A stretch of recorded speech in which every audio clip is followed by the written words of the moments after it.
Guys, Danny here. I want to share a little story with you that I just ran into today. One of our investors called me today. He has a problem with the property. Now, he's buying a property not with us. He bought with us in the past and now he decided to branch on his own, which is completely fine. You know, I'd rather he work with us, but that happens. In an area that he actually asked me about before going there, and I gave him my not so positive opinion about that area. And he decided to pursue that nonetheless, which is fine. The appraisal coming today. Appraisal is when the bank sends someone over to check and to make sure the value of the house matches the contract and the bank is willing to give him a loan. It came back at $30,000 less. So we're talking about a significant drop between, this is not $1 million home, this is about $200,000 home or contract price. And he calls me up, what should I do?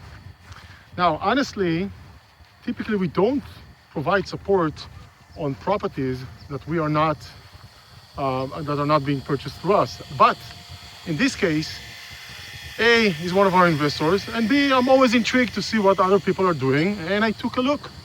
And what I've seen was just horrible, because what happened is, sorry about the noise, is he's buying this house in a part of Florida that I specifically don't really like, but it's not just about what I like or don't.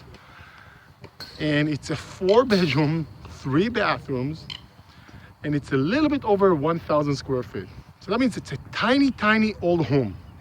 And I was like, really? That's what you're buying for that price? For such an expensive price, you're getting such a small piece of property in 1947, which is very old property.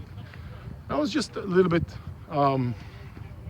blown away by that fact. And I told him that. I actually shared my opinion. And I told him that when we buy properties for about $200,000, I get a new house, a large house, all A schools, which he didn't have, or B schools, which he didn't have, a much better rent, much better cash flow, or at least most of those houses, and a much better quality product area. And I was just blown away by why would someone go and do such a deal, right?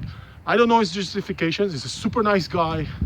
He's maybe a beginner investor. I definitely shared my opinion with him, but I was really concerned about the process that led him to that point, right? So what I'm trying to make the point is, don't be attracted to a random deal, or definitely don't go after a deal in an area that maybe someone who's buying, right? Just because someone bought 2 years ago or a year ago in, let's say, Phoenix, doesn't mean you need to buy there as well. Maybe, maybe not. Or is Houston the right market for you based on your profile? Don't follow other people's actions. Make sure you do your own decisions in the process. And if you can't, we'll help you. So just want to share this little story with you and a little anecdote. And actually, there's a part of me that hopes that this is actually a blessing in disguise. Hopefully, it will either really bring the price down in his favor, or better yet, hopefully drop out of this deal. Thanks for taking the time. Have a terrific afternoon. I'm Danny from SimplyDoIt. Bye-bye.